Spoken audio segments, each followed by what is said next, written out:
오늘의 말씀 창세기 35장 16절에서 29절까지 말씀입니다.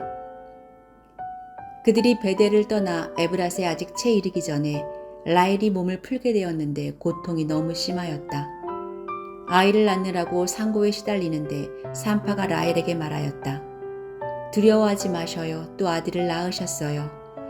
그러나 산모는 숨을 거두고 있었다. 산모는 마지막 숨을 거두면서 자기가 낳은 아들의 이름을 베논이라고 하였다. 그러나 그 아이의 아버지는 아들의 이름을 베냐민이라고 하였다. 라헬이 죽으니 사람들은 그를 에브랏 곧 베들레헴으로 가는 길가에 묻었다. 야곱이 라헬의 무덤 앞에 비석을 세웠는데 오늘날까지도 이 묘비가 라헬의 무덤을 가리키고 있다. 이스라엘이 다시 길을 떠나서 에델망대 건너편에 자리를 잡고 장막을 쳤다. 이스라엘이 바로 그 지역에서 머물 때에 르우벤이 아버지의 첩 비라를 범하였는데 이스라엘에게 이 소식이 들어갔다. 야곱의 아들은 12이다.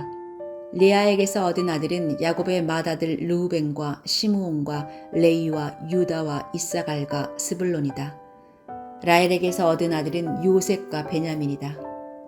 라헬의 몸종 비라에게서 얻은 아들은 단과 납달리이다. 레아의 몸종 실바에게서 얻은 아들은 갓과 아셀이다. 이들은 모두 야곱이 밧단 아람에서 얻은 아들들이다. 야곱이 기랄아르바 근처 마므레로 가서 자기 아버지 이삭에게 이르렀다.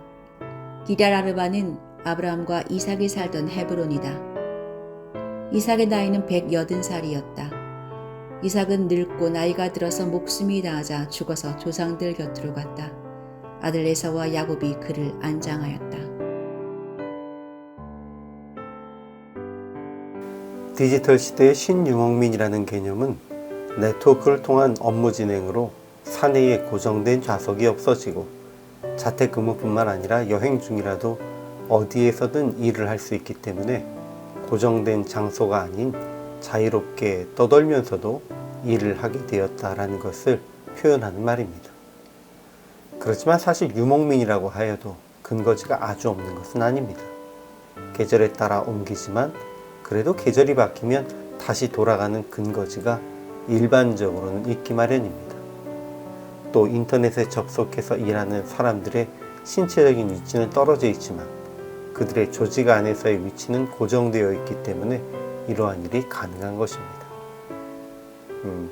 가나안이 대표적인 목축 지역에 속하고 야곱 일가의 가업이 목축이었기 때문에 그들이 거주지를 옮기는 것은 자연스러워 보이기도 합니다. 그러나 아브라함, 이삭과 비교해 보아도 야곱은 근거지를 자주 옮깁니다. 계절에 따라 풀을 찾아 양떼를 이동시켜도 장막을 치고 거주하는 본거지를 옮기는 것은 자주 하는 일이 아닙니다. 그런데 야곱은 세겜에서 베델로, 또 에브랏으로, 또 에델망대로, 그리고 아버지 이삭이 머무는 헤브론으로 옮겨 다닙니다. 그리고 그가 옮길 때마다 사랑하는 사람이 죽고 가정에 좋지 않은 일이 일어납니다. 우연이라고 보기에는 아무래도 기록된 의도가 있는 것입니다. 그것은 여전히 하나님의 인도하심보다는 자기 생각에 따라 사는 야곱의 삶이 어떠한가라고 하는 것을 보여주는 것입니다. 야곱의 삶을 살펴보면 그는 하나님의 축복을 사모한 사람임은 분명합니다. 장자의 명분을 사모할 때부터 하란으로 가는 길에나 또 돌아오는 길에 야곱은 끊임없이 하나님께 복을 구했습니다. 그리고 이 과정에서 하나님의 복을 기다리며 인내하기보다는 복을 얻어내려고 스스로 계획하고 노력한 사람이 야곱입니다. 에서에게 장자의 명분을 살 때도, 아버지를 속여서 장자의 축복을 받았을 때에도, 야복나루에서 하나님을 놓지 않고 축복을 받아냈을 때에도 언제나 야곱은 스스로 복을 얻으려고 끊임없이 노력하는 삶을 살았습니다.